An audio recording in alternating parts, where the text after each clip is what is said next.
Welcome back to Pokemon episode summaries. Today, I'll be doing episode 206, Right On, Right On. The episode begins at nighttime with Ash and the gang sleeping in a tent by a lake. Togepi suddenly woke up in the middle of the night and began to walk out of the tent with everyone else still sleeping. Togepi's noise that it was making woke Pikachu up, and Pikachu decided to follow Togepi out of the tent, thinking that Togepi simply just wanted to play, even though Togepi had sensed something.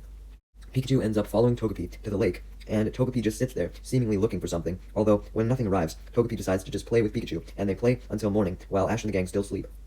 Eventually, Togepi begins to sense something yet again, and goes toward the lake, where this time it sees something swimming. Pikachu joins Togepi by the lake, and also sees this thing swimming. So Pikachu cried out, calling for Ash, so Ash could take a look at this, and Pikachu's calls eventually make Ash wake up as he yawns and makes his way out of the tent, joining Pikachu and Togepi by the lake. As Ash continues to yawn and questions Pikachu on what the deal was, Ash, Pikachu, and Togepi then spot a horn emerge from the water, closely followed by an entire Rhydon, which literally jumped out of the water, shocking Pikachu, Togepi, and Ash, who could barely believe that what they just saw was real. But Ash was adamant that it was, as he woke up Brock and Misty and explained to them what he saw. Brock rebutted that since it was super foggy that morning, Ash could have just saw something wrong in the fog, and added that it was probably just a Feraligatr or a Magikarp, if anything. Misty agrees with Brock's doubts, stating that it could have just been any water type, and added that Rhydon couldn't live underwater, since Rhydon was a rock Pokemon, and rock types couldn't swim and hated water.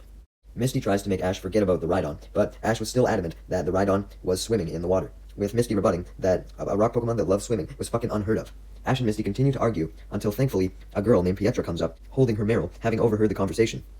and tries to explain that there was in fact a swimming Rhydon in the lake, but before she could say this, Brock spotted her and proceeded to flirt with her as usual, introducing himself and declaring his love for her, and asking her if she wanted a cup of tea. Pietra actually responded by revealing her name to Brock, though stating that she only liked Russian tea. Brock knew that he didn't have Russian tea, so he tried to win over Pietra another way by stating that she had a very beautiful name. Misty was tired of Brock's advances, and pulled him away by the ear as usual, as she complained how Brock always took so long to flirt and never gave up. With Brock dealt with, Pietra confirms what she was trying to say earlier, which was that there was in fact a swimming Rhydon in the lake. Ash clarifies if it was likely the one that he saw earlier, and Pietra reveals that it probably was, as there was only one of them. This leads Ash to brag about how he was right, which pisses Misty off, and she calls to Brock for assistance. However, Brock was now just as convinced as Ash, since Pietra had said so, and he obviously believed any girl he had a crush on.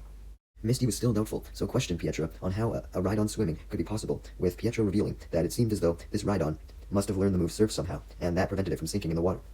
Admitting that Misty was generally right that Rhydon couldn't swim, this Rhydon just must have been special. Brock was even shocked that a Rhydon could potentially learn Surf, which in turn shocked Ash, as he thought Brock was basically a fucking Pokemon encyclopedia, and he didn't even know of a Rhydon that could learn Surf. Pietra then questioned Ash where in the lake specifically he saw the Rhydon, with Ash replying that it was in the middle of the lake. Pietra excitedly goes over to the lake in an attempt to find the Rhydon. However, Ash clarified that the Rhydon had disappeared as soon as it arrived, making Pietra sad. Misty questioned why Pietra cared about this swimming Rhydon so much, leading Pietra to take them to a tunnel that she had her Dugtrio dig out. She explained her reasoning for having her Dugtrio dig out the tunnel, which was that her grandmother had twisted her ankle so she could barely walk, or at least not far distances. So Pietra dug out the tunnel so that her grandma would have a shortcut to get to the next town if she ever needed to go and buy some supplies. Ash questioned Pietra on what this had to do with her wanting to catch the surfing Rhydon, leading Pietra to reveal that although she had had her Dugtrio dig out the tunnel, it hadn't managed to dig out the entire tunnel yet, even with the help of her Graveler and Sandslash, since the end of the tunnel was blocked by some really hard rock and stiffened soil that none of her Pokemon could dig through. However, as Pietra sent out her Sandslash, Graveler, and Dugtrio, Ash immediately saw the Dugtrio able to break through some of the rock and dirt, so he questioned why they weren't able to before. Pietra clarified that her Pokemon had the strength to dig through the rock and dirt if they really tried, but the reason why they usually couldn't was because moving all of the hard rock and soil would cause a whole bunch of water that was located behind it to leak out, meaning that the biggest obstacle wasn't even really the rock and dirt, but the water behind it, because since Pietra's Pokemon were rock and ground types, they hated water. So they would instantly quit digging and run away as soon as water hit them. And sure enough, as Graveler, Sandslash, and Dugtrio were trying to dig their way through now, water touched them and they stopped and ran away. Pietra then finally revealed what all of this had to do with Rhydon, as she explained that the Rhydon seemed to not hate water since, it was swimming, and it was a rock and ground type, so it had the capabilities to dig through the soil and rock while not being scared off by the water. So that's why she wanted to catch it, to help her complete the tunnel so her grandma could go through it safely. Brock, wanting to impress Pietra as you may expect, stated that there was no reason for her to go and catch the Rhydon, stating that his Onix, despite being a rock type, wasn't afraid of water either, so therefore could finish the tunnel for her. So he sends out his Onix and orders it to tackle away the rock and dirt by smashing its head against all of it. And although it was able to break away a lot of the base rock using its tackle, as you may expect, this of course causes water to leak out from a crack caused by the lack of the rock, and the water lands on Onix. Obviously, Onix was not immune to the water, and it hated it, just like your typical rock Pokemon, so it proceeded to slither out of the tunnel, leading Brock to call it back, as Ash and the gang and Pietro make their way out of the tunnel as well. Ash and Misty laughed as they realized that Brock had been caught in his lie. Brock awkwardly apologizes for lying, but disappointedly scolds Onyx for not being able to handle water, despite it literally being a rock type. Brock shouldn't hold that against it, but I think he was just mad because he knew that his chances with Pietro were now shot. Pietro was definitely a bit angry at Brock for lying to her, but Ash and Misty managed to quell her anger by offering to help her look for the Rhydon now, so that Pietro could catch it and finish the tunnel.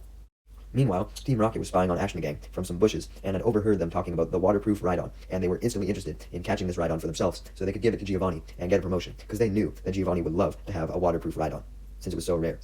James suggested that they could sell the Rhydon for themselves as well, as opposed to giving it to Giovanni, but Jesse and Meowth preferred the Giovanni idea. Just then, Wobbuffet annoyedly popped out of its Pokeball forcibly, leading Jessie to call it back, wishing that she could trade her Wobbuffet for the Rhydon. Back with Ash and the gang and Pietro, Pietro had accepted Ash and the gang's help to find the Rhydon, and she explained that when she had initially found out that the Rhydon could swim in the lake, she had saw it come out of a forest, indicating that it must not have lived in the lake, but rather the forest, and simply went into the lake from time to time to have a swim. Ash and the gang then questioned how Pietro knew for sure that Rhydon was still in the woods, to which she reveals that she checked almost every day and found fresh Rhydon footprints all the time. Sure enough, when Ash and the gang decided to look in the forest, assuming that that's where Rhydon would be currently, since it had been seen coming out of the lake, they spotted the footprints yet again. This leads Misty to question why Pietro just hadn't followed the tracks to Rhydon as soon as she saw them, with Pietro simply stating that it wasn't super easy. Ash and Brock were frightened by Pietro saying this, assuming that there might have been something scary at the end of the tracks, but Pietro assured them that it was nothing like that, and offered to show them what she meant. Ash and Brock were hesitant, but Misty wanted to see why Pietro couldn't follow the tracks, so she agreed to come along, and dragged Ash and Brock with her. Much to Ash and Brock's relief, there wasn't anything scary at the end of the tracks, but it was revealed that the reason why Pietro couldn't continue to follow them was because the tracks abruptly ended at a lake, indicating that the Rhydon also went to this lake for a swim, and since Pietro couldn't get across the lake, she couldn't follow the footprints on the other side if the Rhydon ended up coming out. Ash and the gang questioned how they were supposed to help Pietro catch the Rhydon if they couldn't cross over the lake, with Pietro revealing that she simply planned to wait for the Rhydon to eventually come back into the forest, and she would try and lure it to her by giving it something that it liked, such as food. Explaining that she had saw the Rhydon eating apples before, indicating that it really liked them. Suddenly, Ash spots an apple core on the ground, and since this apple core wasn't rotted yet, it indicated that it was just freshly eaten, so therefore, the Rhydon could have been nearby, and potentially still on the land right now, if it had just ate the apple. Ash, a little skeptical, proposed that maybe another Pokemon could have ate the apple. However, when Misty and Brock analyzed the teeth marks on the apple core, they came to the conclusion that they seemed like a Rhydon's, so Rhydon was the one who had just ate that apple. Brock then declares that one apple probably didn't fill up a Pokemon as big as Rhydon, so Rhydon could still be looking for more apples. This leads Ash and the gang to begin looking for some apple trees in the forest, hoping that they would find Rhydon nearby some of them. Brock especially hoping, since he wanted to impress Pietro, and he could only do that if his assumption about Rhydon looking for more apples was correct. Meanwhile, Team Rocket were still spying in some bushes, and overheard Brock talking about finding the apple trees, and Team Rocket became determined to find the apple trees first, so they could capture the Rhydon. Team Rocket eventually stumble upon some more big round footprints, ones that Ash and the gang and Pietro hadn't even come across yet. Jesse gets excited that they were probably Rhydon footprints, meaning that they had found the Rhydon before Ash and the gang, but James and Meowth stated that they thought that Rhydon's footprints would be a little bit bigger. Jesse was still confident they were Rhydons though, so Team Rocket went in their direction. As they follow the footprints, they then hear a sound, which Jesse assumes was Rhydon eating some apples. So, they sneak up to a bush by where they heard the sound, and they jump out of the bush, expecting to ambush Rhydon, only to find Wobbuffet, who was eating some apples, having forcibly escaped from his Pokeball, and ran off. As Wobbuffet was happily eating an apple, Jesse and James scolded the Wobbuffet for running off without them noticing, and fall over in complete embarrassment at the fact that they thought that the Wobbuffet was a Rhydon. With James and Meowth saying, "I told you so" to Jesse, since they originally thought that the footprints were not Rhydons. Jesse was about to angrily recall Wobbuffet back into its Pokeball, but Wobbuffet did not want to go back in, so, knowing that Team Rocket was always hungry, it pointed to the apple tree where it had gotten the apples it was eating from, and Team Rocket spot the apple tree and realize how hungry they were, and immediately take their mind off of Wobbuffet and rush to the apple tree to take a snack break. Meanwhile, Ash and the gang were still looking for Rhydon and the apple trees when they stumbled upon some more apple cores that Team Rocket had thrown away, as they were chowing down on fucking hundreds of apples at this point. Ash and the gang excitedly followed all the apple cores, assuming that Rhydon was nearby, and only get more excited as they hear monstrous eating sounds, believing it to be from the ferocious Rhydon. However, when they pop out of the bush in an attempt to scare the Rhydon, they're just greeted by not only Wobbuffet, but all of Team Rocket, who were of course chowing down on fucking thousands of apples at this point. Much like how Team Rocket fell down in shame for thinking that Wobbuffet was a Rhydon, Ash and the gang and Pietro fell down in shame for thinking that all of Team Rocket was a Rhydon. Ash immediately tried to question Team Rocket on what they were doing, and Team Rocket respond by doing their motto, stating their plan to capture the Rhydon. However, Ash and the gang can't make out a word of their motto since they were still chowing down on the thousands of apples while talking, so it made the entire motto inaudible. Ash and the gang were obviously confused as fuck as to what Team Rocket was trying to say, especially as they literally almost choked and died on all of the apples while still trying to talk. Things were about to get even worse for Team Rocket, aside from the fact that they just choked though, since just then, the Rhydon then showed up since it had heard Team Rocket eating all of its apples, and it was fucking furious. As Brock came to the conclusion that all of these apples were definitely originally supposed to go to the Rhydon, Rhydon glared at Team Rocket in anger, causing them to turn pale as they knew what was coming up next, as the Rhydon unleashed its anger and rammed into them with its horn, sending Team Rocket blasting off. With Team Rocket gone, and Rhydon simply wanting to eat all of the apples, Pietro tried to catch it off guard by running up behind it and challenging it to a battle so she could catch it. But upon noticing that Team Rocket had already eaten all of its apples, it turned around, not having any apples to eat, and spotted Pietro, and was not in the mood to battle right now, so it stomped on the ground 3 times, causing the ground to shake immensely, earthquake style, making Pietro fall down, unable to send out any Pokemon, allowing the Rhydon to escape from the battle. Ash and the gang and Pietro continued to chase after it, but then Rhydon jumped into the lake nearby in an attempt to swim away. This, of course, led Ash to send in his Totodile to chase after the Rhydon, with Pietro sending in her Marill, commanding the Marill to follow Totodile.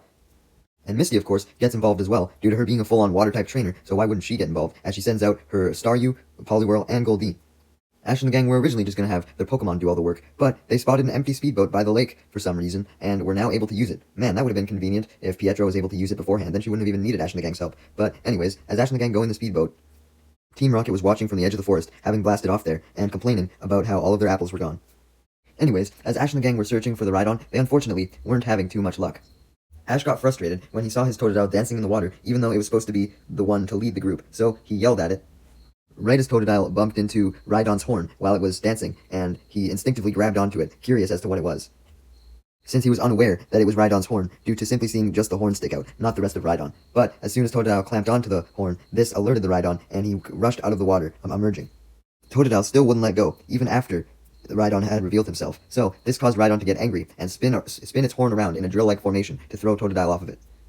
As Totodile lands in the water, Pietro and Misty see a chance to surround the Rhydon since it was only angry at Totodile, so Pietro orders her Marill to go up to the Rhydon, as Misty does the same for her water Pokemon, and the 4 of them surround Rhydon.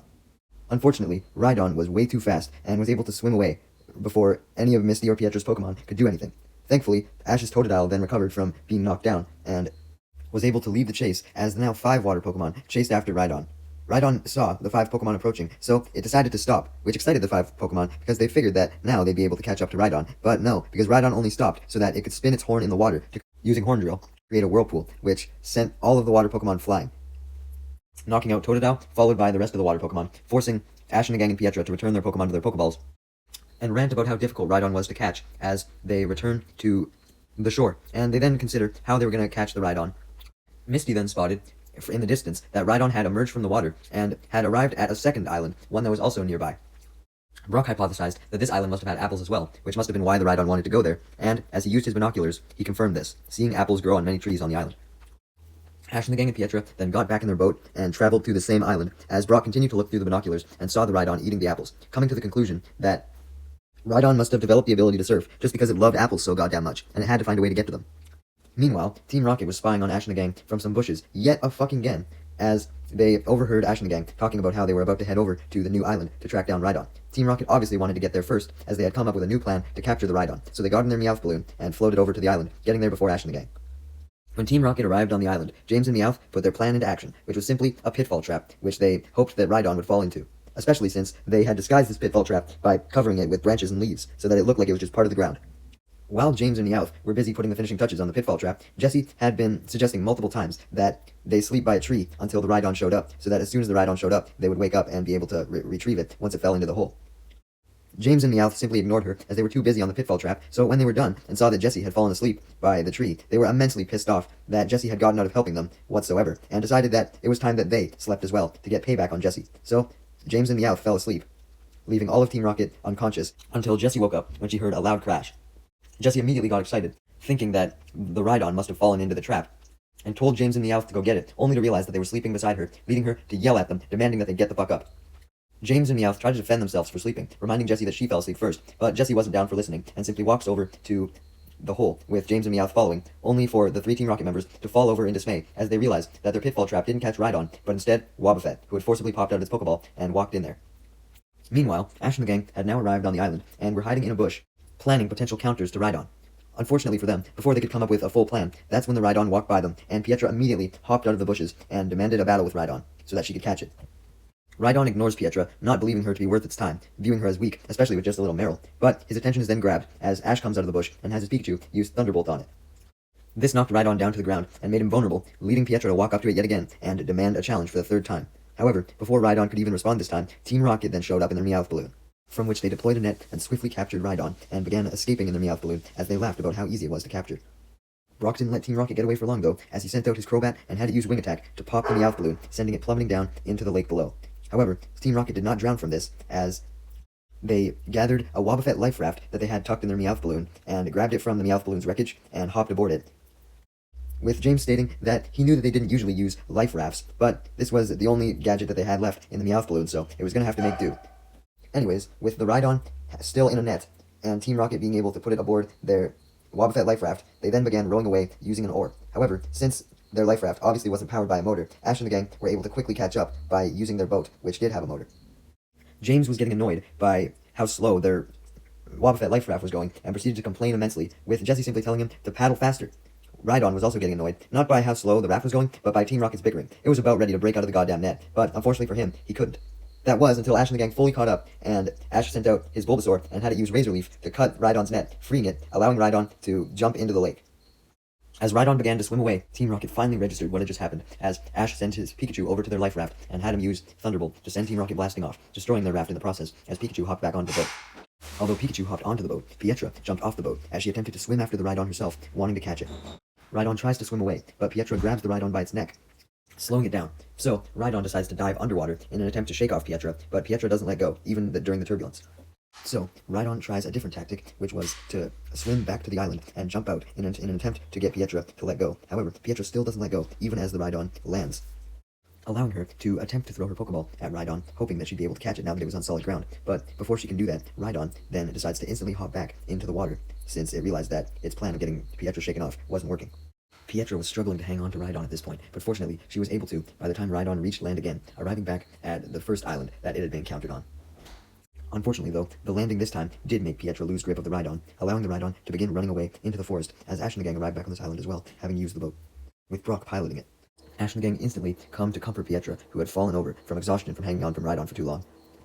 And Ash and the gang tell Pietra to throw her Pokeball at Rhydon as quick as she could before it got away, but Pietra rebutted that if she just threw her Pokeball, she wouldn't be able to catch it. She needed to battle Rhydon as well. Pietra then calls out for the Rhydon, startling it as it stops in its tracks. And Pietra explains her reasoning for wanting to battle the Rhydon, explaining that she needed it to dig a tunnel for her so her grandma could cross to a town safely. It was unclear if Pietra's words actually moved Rhydon, or if Rhydon was just motivated by seeing how eager Meryl was to battle it as it changed into a fighting stance. But regardless of Rhydon's reasoning, it accepted Pietra's challenge and began to battle Meryl, going in for the first attack, being a tail slap. However, Meryl was able to dodge out of the way and use Water Gun. However, much to Ash and the gang's surprise, Rhydon was completely unaffected by the Water Gun, as it used Horn Drill on the Water Gun to evaporate the water.